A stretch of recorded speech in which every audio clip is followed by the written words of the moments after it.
Hello and welcome to another episode of the Women Can Do Show. I am your host, Rochelle, and I have with me the amazing Victoria Gichohi. How are you, Victoria? Welcome to the show. I'm well. Thank you so much for having me. I am excited for you to share with everyone all the wonderful things that you do because your work is so purposeful. But before we get into that, just give us a brief introduction of who Victoria is. I know that you are the founder of the Black Girls Leadership Academy. Yes. You're a community advocate. So outside of that, share with us who you are, where you're from, your upbringing. Okay. Yes. So thank you so much for having me once again. My name is Victoria Gichohi. I'm a proud resident of Compton, California. Woohoo! Yes. Born and raised. Born and raised. Born Still and currently raised. residing. Yes. Oh my gosh. Yes. So third generation Compton resident. Yeah. I have a background in public health. I went to UC San Diego and got my bachelor's degree in sociology All right. and minor in African American studies, and then came back to LA and got my master's in public health from Charles Drew University of Medicine and Science, and pretty much have been doing community health work ever since. Wow. I also serve as the co-founder of Black Girls Leadership Academy, which I can get into shortly. Yeah. But started with my best friend, Jocelyn Livingston. I'm also a media coordinator and very active in my church, Greater Mount Sinai Missionary Baptist Church in Compton.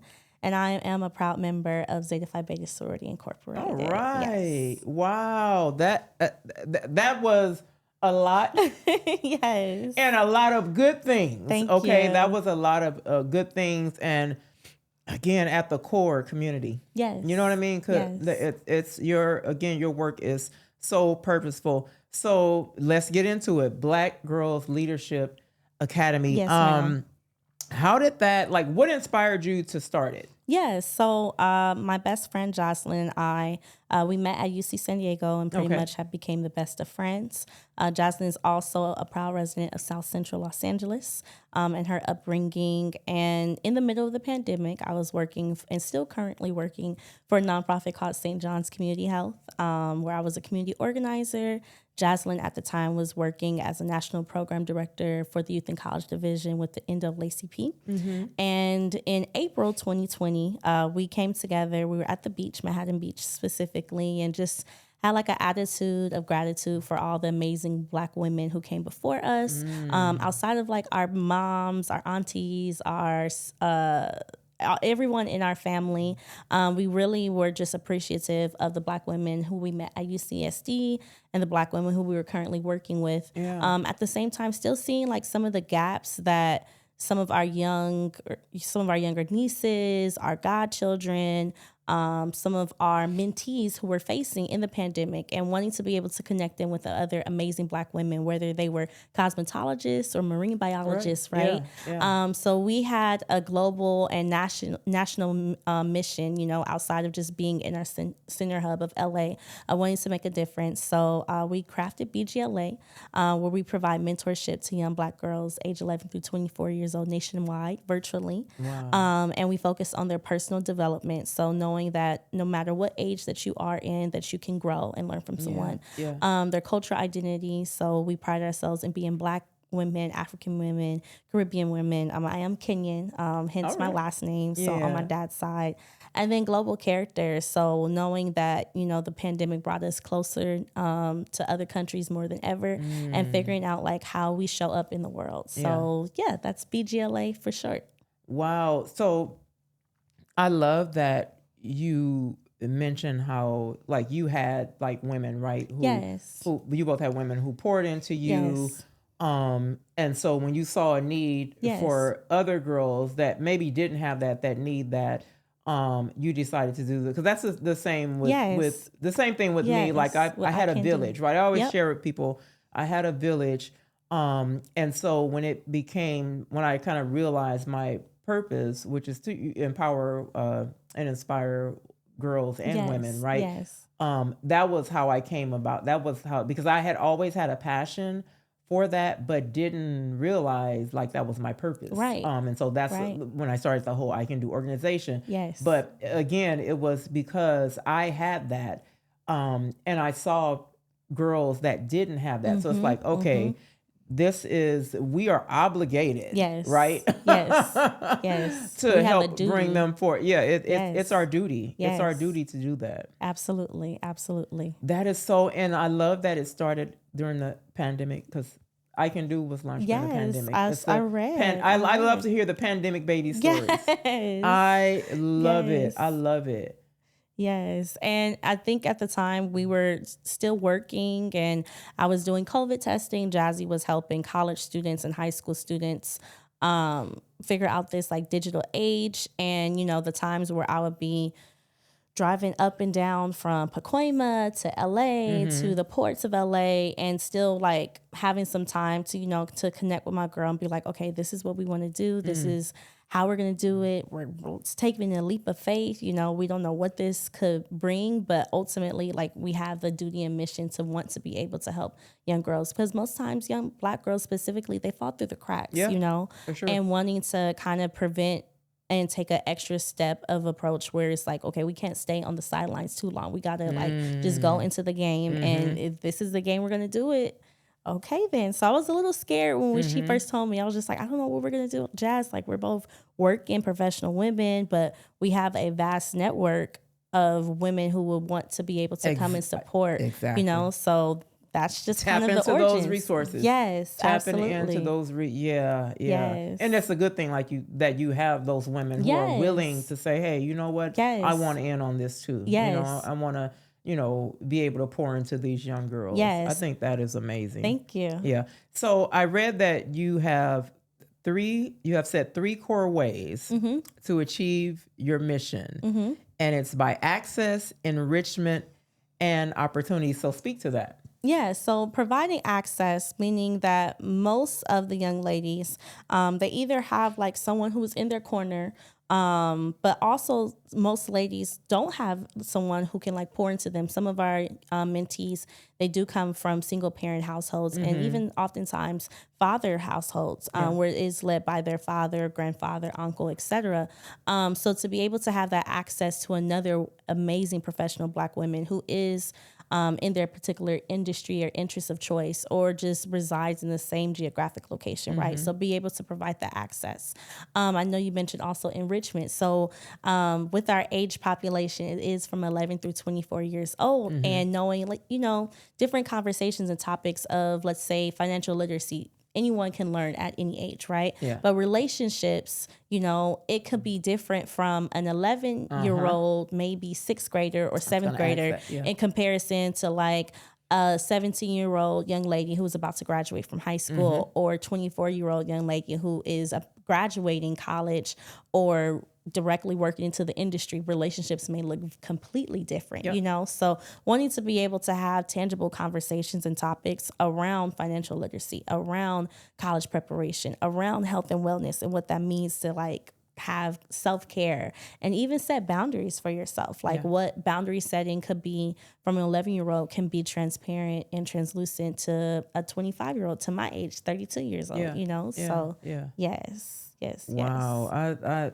I love it. So what are like some of the programs or initiatives that the Academy offers? Like, so, and I love how you mentioned, because I was going to ask that, like, how do you separate like by age? Because you said 11 to 24. So like you said, an 11-year-old a conversation about relationships is going to be different versus a 24-year-old. Yeah, so we still have like our monthly programming, whether it is BGLA's cohort specific, and we are in our 4th cohort. Okay.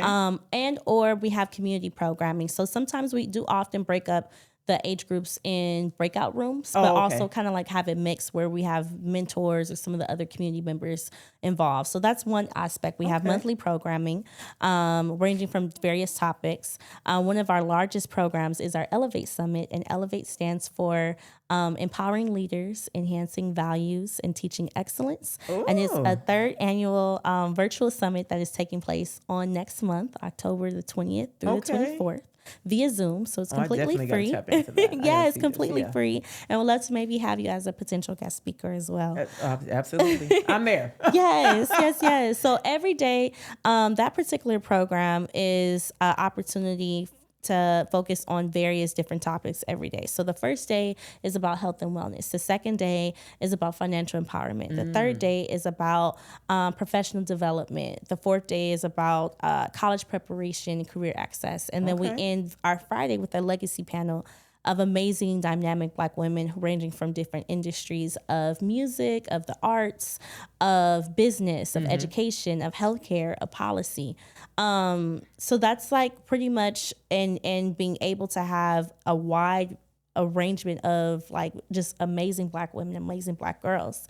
So that's our monthly programs. Our second one is we do have, because we are a leadership academy, we do develop our young ladies to develop skill sets where they can advocate no matter what age or where area that they're in. That's good. So we ask them in our interviews like, hey, what is a particular topic or issue that you care most about, whether it is the unhoused population, climate control, social justice, women's issues, etc.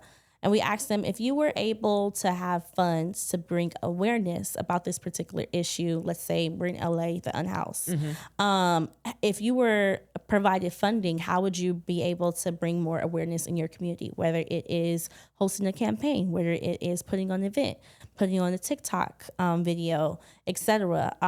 And just kind of having the sky's the limit type of mentality where, you know, wanting to be able to coach them, allow them to get access to different resources so that they can learn about different data about the particular topic and, you know, getting creative with it, you know. So we've had, this is our now third year out of our 4 years that we've been operating, well, 5th years we've been operating, but out of the past 3 years, we're about to do our third leadership project, and we've seen some amazing dynamic projects from our young ladies, ranging from working with the refugee population in Utah, working on conducting hygiene kits in Hawaii for high school students who don't necessarily have access, you know, to various hygiene products, especially the young ladies. Focusing on climate action in New Jersey, in Cherry Hill, New Jersey. So these are just a list of the different topics and a variety of where the mentees are based and some of their issues that they're passionate about. So we have the monthly programs, leadership projects, and then last but not least, we are working on this. We have a couple of projects. We have academic fellows where we have young ladies who are from HBCUs who help our organization. And then the global aspect, wanting to be able to honor not only my dad's legacy and some of our other cultural roots that are identified in our organization, but allowing young Black girls and Black women to get outside the 4 walls per se and explore and conduct global service projects for a week in a African or Caribbean identified country. So that's one way that I am honoring my dad's legacy. I did lose both my parents, and maybe I can get into that later on. But wanting to be able to, you know, have them focus on building a project, whether it's like building up a school or working on a well or doing menstrual products like demonstrations and et cetera. So those are just some of the things that we want to be able to do, is take girls from and young ladies from the States to be able to work on a global service project in the African continent or the Caribbean countries. Yes. Yeah. And what I love about that is that, like you said, from 11 on up, you're giving them that exposure. Yes. And that's where the impact needs to happen at that young age, right? Teaching them and showing them, letting them be a part of it. Yes. You know what I mean? Yes. Not just because oftentimes, you know, we'll tell them, oh, this is how it should be done. This is what you need to do. It's like, no, let them see it. Yes. Like I know with us, we have our annual Women Empowerment Conference. I have my nieces, to the baby of the girls. Yes. I have them there. You know, I make sure that they're a part of it. You know, even have them kind of get involved. You know, I had one of my nieces. She's in college now. She's a sophomore in college at Southern University. Love I had her actually speak to because the point of the conference is we give out scholarships to college students. So that's our like big fundraiser for the scholarship program. And so I had her come back and speak. So it's like I want to show them, I want to have them involved, so like, look, this is what you need to offer to the next generation, or even the person in your generation who doesn't have that. Absolutely. Right? Yeah. Absolutely. And I think it's it's powerful to see, and invest in girls, because oftentimes, like, I can see in the with our generation, like, some people just feel like, oh, like, they're that we're kind of like lackadaisical, or the generation underneath me, like, they're just on social media, they're on TikTok, etc. But they see, they see the issues that are present in their community, from the time that they leave their home to their commutes to their schools or to their jobs, etc. So if you just give them little tools and nuggets to be able to advocate not only for themselves but for their community, I think that makes all the difference. Yeah. Yes. And I've said this before, the younger generation, we were on another podcast that we do, they are courageous. Yes. So they're more, I know I'm a generation above you. So for my generation, I feel like you guys in the younger generation you guys take more risks. Like, we weren't really risk takers, big risk takers. It's like, okay, we got to follow this pattern and that's it. Yes. Not stepping outside the box, or afraid to even step outside of that and take a leap for something else. But I noticed, like I said, with your generation and the younger generation now, they're very courageous. They're risk takers. So like you said, you give them those tools and combine it with that, like, incredible. I mean, they're gonna do some powerful things. Incredible work. And we're definitely standing on your shoulders and the shoulders that definitely came before us as well. Yeah. Yes. Wow. So what are some of the success stories? What are some of the from the students? Like, so let's say you get this 11-year-old, and she's now this age and doing this. So share a couple of the success stories. So one success story is we've had many mentees who were very much so shy, kind of like in their bubble, but it took that extra push and nudge from their mentors to be able to, like, be like, okay, are you going to apply for or try out for this, like, cheer team? Are you going to try out for this soccer team? Are you going to, how are you going to get creative with your leadership project? And the difference from seeing them interview till at the end of December, and they're being vocal, they're speaking out in what we call our mentee circles, where we have an opportunity for all the mentees to get together with our executive board and let us know, what's going well, what's not going well, what support is needed. Same thing with the mentors. How can we support you both personally and professionally, both in BGLA and outside BGLA? So that's one example. Another example, in our very first cohort, we had a young lady who was from LA, and so was her mentor. They both came from Nigerian descent. And the mentee was considering applying to various different schools, but was hesitant about applying for Princeton. And she was blessed and fortunate enough and doing amazing things there at Princeton. Wow. And her mentor also applied for graduate school at the same time, and she also attends Rutgers University. So they're both just coincidentally from LA, and they're still getting their education in New Jersey. So the mentee is still currently pursuing, I think she's now either junior or senior at Princeton. And then the mentor is pursuing, I think, her third year in her doctoral program in clinical psychology. Wow. So that's another success story. Another last one before I be too long is we had a mentee who's in the first cohort and second cohort, so inaugural cohort, and was really passionate about servicing and providing an aspect for resources for women who are facing autoimmune conditions. Did not even recognize that she was battling her own condition of lupus, right? So with the tools, with her mentor, she actually developed her own nonprofit, which is called Village Tree Health, where it provides and gets a vast network of resources, not only for Black women, but for all women, but definitely this key focus is Black, African, Caribbean women, to be able to get the resources and the tools necessary so that they can manage their various conditions or diseases battling autoimmune health. So that seeing that story and journey from her getting the tools and resources. Now, how old is she? She is 25. And then she started when? At I want to say around 22. Wow. Yeah. Wow. Talk about impact. Yes.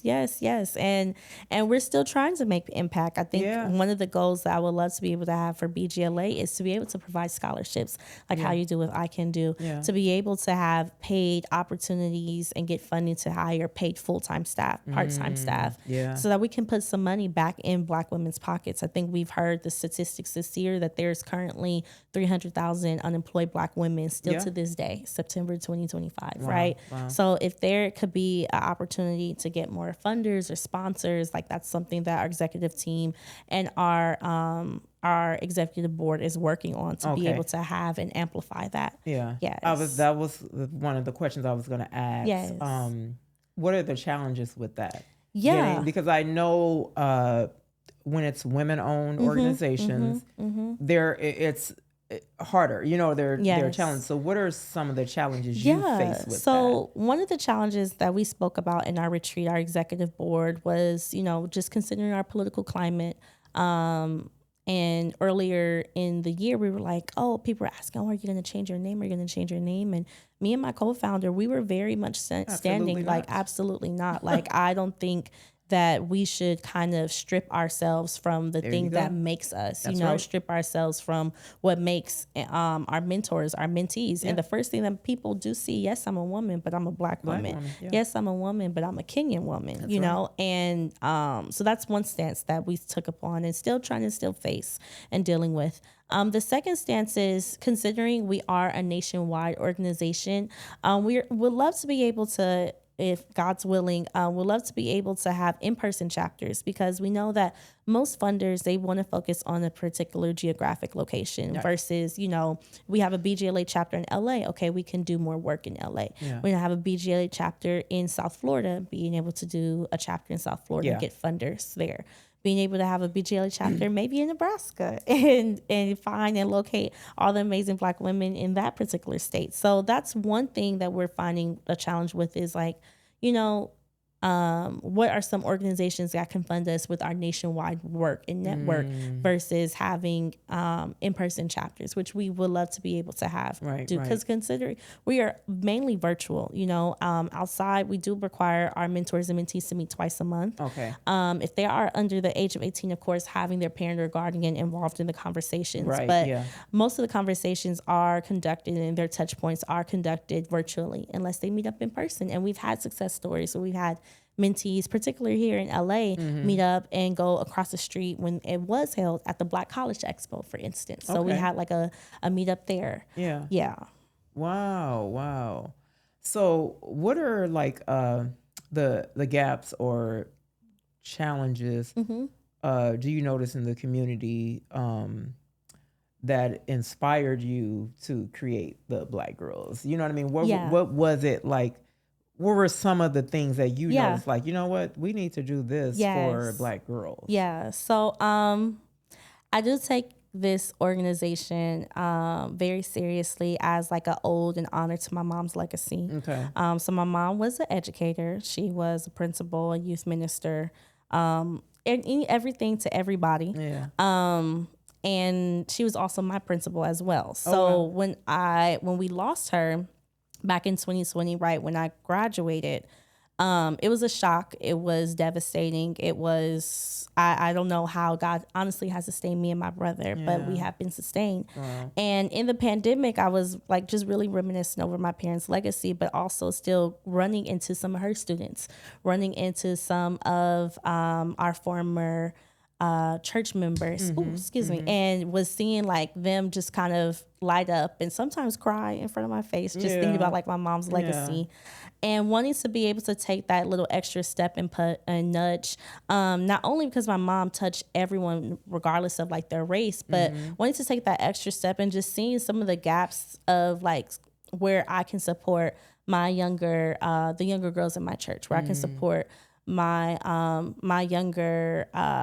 friends who have younger siblings who are also Kenyan, and seeing like not everyone can have like a Jackie Gichohi, but everyone can have a mentor in their life, regardless of if they were in Compton or if they were in the Bronx, you know, if they were in Chicago. So I think this organization for me was kind of like honoring my mom's legacy of wanting to encourage people to continue to get their education, whether it was a certificate and becoming a cosmetologist, whether it was going and getting their AA degree. So I think me and my co-founder, Jocelyn, we wanted to be able to connect young Black girls with professional Black women, regardless of what stage that they were in their life, and seeing if they can take that extra step in helping them, whether it's academically, whether it is helping them build out a LinkedIn profile or a resume or cover letter, or whether it's just being somebody, which I think is the most important, being somebody that they can rely on. Because oftentimes, like, yes, even with me and my mom's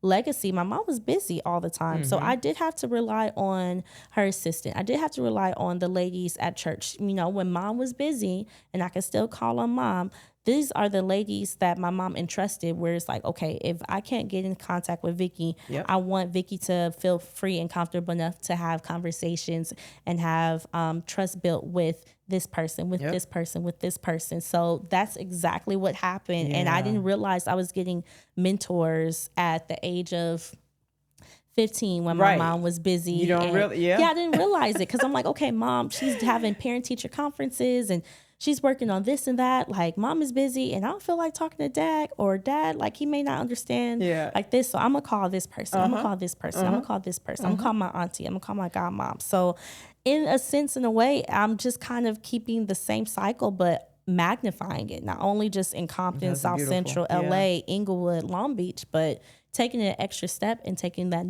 that nationwide approach. Yeah. That is so beautiful. And I love how you, like, as it's happening, you didn't think like, oh, they're actually basically filling in the gaps or mentoring me. But it goes back to what I was saying about that village. Again, when I was younger, I never would have said like, oh, I have a village. It wasn't until I got older, like, oh my gosh, like this, I remember she showed me how to do this. I remember she told me, this is how you need to dress. This is how you carry. I remember and so it's like my mom was at the core, the center, right? But it was like, I had like over 20 something amazing different, women. amazing women that I looked up to, that I really looked at like, wow, I want to do this. Like she, just like the scholarship program, the I Can Do Scholarship program is inspired by my great aunt, which is my dad's aunt, Sarah. She would give out scholarships to our youth at church. And so as a kid, I'm watching her. I'm watching how she moves. I'm watching, and she was one of like the most inspirational women to me. And so that I had always had in the back of my head, I want to do that like her. And so when I started the organization, it was just easy, like, okay, here, boom, I'm about to implement this. And same thing with my upbringing. It's like, okay, I see this woman, she looks good, she has a car, she's showing up in her community. I see another woman who's a businesswoman, a go-getter, has all of these businesses. I see another woman who was a teacher and a very great colleague of my mom's friends, and seeing how like and no matter what they were facing, if they were facing grief, if they were facing loss, if they were facing heartbreak, etc., like how they still just showed up and still poured into me. Even after my mom's passing, I'm like, okay, well, I miss her cooking, so who can I call? I'm gonna call my godmom. I miss this person. Can they help me make salmon croquettes? Because I miss my mom's salmon croquettes. You know, so different things like that. And like how I mentioned, just wanted to amplify it and seeing, you know, even empowering the women who are around me who don't think like, oh, I don't think I can be a mentor. No, you have been a mentor to me. No, I've seen you are a mentor to your godchildren, to your daughter. You know, it doesn't take, you don't have to have a certain type of like background if you're already doing the work. If you're already doing the necessary steps and taking and pouring in those gems, those nuggets, those diamonds to not only young ladies, but guys too. So why not, you know, take it that extra step and to craft out 2 hours of your time in a month, you know, to pour and invest. And I love that you kind of pointed that out to them, like, like, in your mind you're not a mentor, but really, because at the end of the day, somebody, and I always say this, somebody is watching you every time. And I had to realize that, like, when there were a few people that told me, they were like, oh, I like how you move, or I like how you did. I'm like, oh my gosh, like they're watching me. So I really need to watch my walk, right? I really need to, because again, people, you can tell kids what to do, or a young girl, whatever, young guys, you can say it all day. But if it's more effective if they're watching you do it. Because like, again, like we said, we watch them, like you watch your mom move like that, you know, and so of course you knew how to step in and move like that because you watched it for so many years. It wasn't necessarily her telling you, oh, you got to do this, this, and that. You watched it. So that's what observation. And even too, like with my mom passing at the young age of 48, oftentimes I do have people checking me like, hey, Vic, you're doing too much, you know, like take some step backs and recognize like what you can do within your capacity. I think oftentimes my mom, she would definitely still be here if she would have let go some of her duties or tasks, and whether it was, you know, managing family relationships and managing the school and all of that. So that's one thing I am taking, like going forward in honoring like my parents' legacies, is just resting, like putting my phone on D&D, saying no. And it took me a minute, even important in the past year, because it's like I can't be everything for everybody. I cannot. You can't pour from an empty cup, honey. I'm telling you. I can't. And typically, you know, when we're flying, if those of you do have the opportunity to get out of your respective cities and countries, you know, the first thing that they say before we take off is like, you know, put your mask on yourself first before helping your other passengers, before helping your family. So how can I continue to show up and be my authentic Vic if I'm literally have Vicky everywhere? Saying no, taking naps, put it on my weighted blanket, relaxing, etc., whatever I need to do to kind of get back into myself before I'm like, okay, yeah, Vic, like let's go get it, let's make it happen. So that's one thing I am, you know, taking from my mom's legacy, and like, no, Jackie should have rested. Vicky will rest now. I love that, because that was the next question I was going to ask. Like, out of everything that you do, when do you find time, or how do you take that pause and to reset, recharge, and refuel? Like, what is it? What, like something fun, you know, something that you can just like kind of step away from all of that and just do Vic. So I am a huge concert goer. I probably go to at least 2 or 3 concerts every month. Some ladies like shoes. Some ladies and guys, they like cars. I like listening to live music. So that's one way. Another way is traveling. So I think I definitely caught the travel bug early on from my grandparents, from my aunt, my uncle, obviously my parents, and how they met. So if I can travel outside of Compton, I would. But also, you know, just resting and having fun with like my girlfriends, hanging out with my family, especially, you know, considering lost like both my parents. So I think that's how I get like my rejuvenation outside of, you know, investing and serving my community with church or with my chapter of Zeta. That's like how I find my balance, and literally putting my phone on D&D. Everyone knows I'm like at the house, or if those of you who are sharing, if I am sharing my location, y'all know where I am. But if not, I'm literally just watching TV, hanging out with my girls, talking to my brother, and just relaxing, because the work does get very impactful, especially with my current job now. It does get impactful. So I try my very best, you know, the times that I can craft out time and taking naps and resting, listening to music. That's what I practice for self-care. I love it. I'm glad you led with that, because like I said, I always ask everyone I interview, because I know as women we tend to take on a lot. The whole superwoman narrative we need to stop, you know. Immediately. And so I always ask my guests that, like, okay, out of all that you do, what do you do for self-care? Because I put, especially through my organization, I push self-care. If I can have slow mornings, I would have a slow morning. Today was a slow Today was a slow morning. So yes, I'm easing into the day, especially after a long work week. So what would you like the ultimate impact of Black Girls Leadership Academy to be? Ideally, representation in all 50 states. We're almost there. We've had about 31, 32 states where it's either mentors or mentees have been present. Yeah. Operating at one point in all 5 time zones, including Hawaii. So seeing the impact there and being able to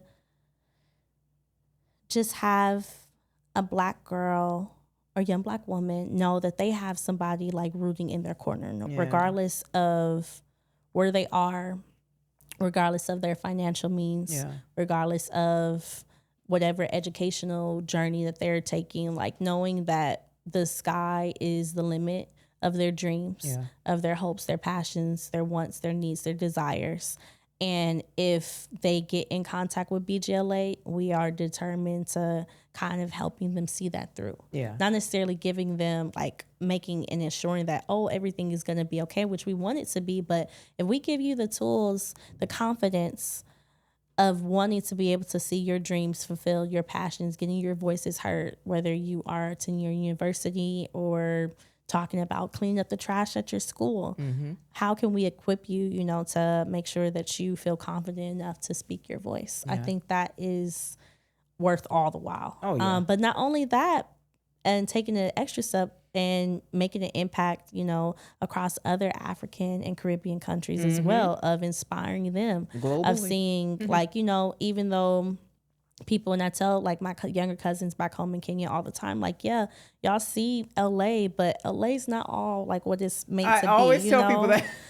It's crazy. It's so crazy. They're calling me on WhatsApp like, Vicky, like, you're doing this, you're doing that. And I'm like, Vicky almost missed like a bill. Like what? Like it's not all made it to be. But ultimately, like at the end of the day, regardless of what you're going through, that Black girls, like we've always been shining. We've always been the dream makers. We've always been the catalysts. We've always been those women who have been behind the scenes leading the movement, those unforgotten voices. And if I can empower everyday women who oftentimes don't have this amazing platform, but can feel like they are just diamonds in their local cities, in their local countries, in their local neighborhoods, I think giving them that confidence, that voice is like fulfilling to me. It's so fulfilling to me. For sure. So, Well, you're clearly already making impact. Like you said, you're already in 30 something states. You're outside of Compton. You're making impact. Yes, ma'am. Right? Yes, ma'am. My gosh. That and if I know your mom would be so proud, and your dad of you carrying the legacy, because that's every parent's wish, is that, like when I'm gone, my kids carry that legacy forward. So, and it hurts still the fact that like they aren't able to see that, but at the same time, it's like I'm still carrying their vision. I'm still carrying their legacy. My dad wanted everyone to come visit his home country, his beautiful home country. And in a way, whenever we get there, I would love to be able to take, girls there. So I tried to carry like and their it's gonna happen. And it will. And it will. Yeah. And I think I tried to carry like their voice, their foundation that they taught me and my brother, regardless of what spaces I'm in, whether it's BGLA, whether it's my church, my job. I try to take on the tools that they instilled of like, keeping God first. That's right. Making things happen. If things happen and it's like a setback, my mom always told me, okay, cry, whatever you need to do to get it out, but you're going to put on your mascara, you're going to put on your lipstick, and you're going to like go. Don't stay there. Don't stay stuck. And times I have been stuck, but going back to like the amazing women and men who have been in our village, they kind of got me through, and here I am today. So Wow.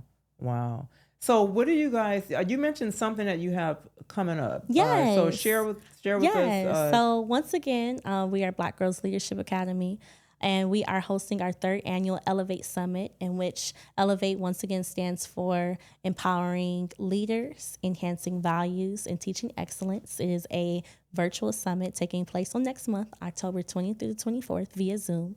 If you would like to get more information or just stay connected with BGLA, you can check out our official website, www.blackgirlslead.org, or follow us on social media at Black Girls Leadership Academy.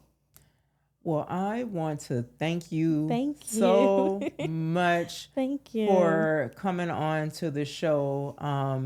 You are beautiful inside out. Your light is shining. Thank you. I'm so proud of you for carrying on your mom's legacy. And also I love that you made a choice, like, I'm going to carry out the legacy, but I'm also going to focus on my self-care. That is so important. So I'm proud of you for that, especially a fellow Compton native. I am just like beaming right now. So I am so proud of what you're doing is amazing. It is so impactful.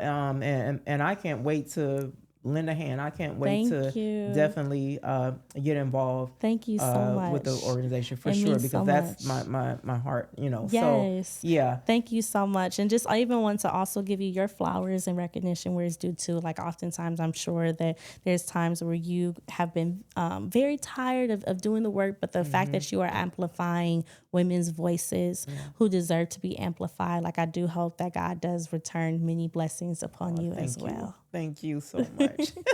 Thank you. Well, thank you. And thank you to our viewers for tuning in to another episode of the Women Can Do Show. I hope that someone was empowered and definitely inspired by everything that Victoria shared today. I pray that you were inspired to reach out and help that young girl, to reach out and help bring the next generation forward, to reach out and help that mom of a young girl, to help her child, to be a part of the village that brings the next generation forward. All right. So, and be sure to subscribe to our YouTube channel. Thank you once again for tuning in to the Women Can Do Show. Excellent. And scene.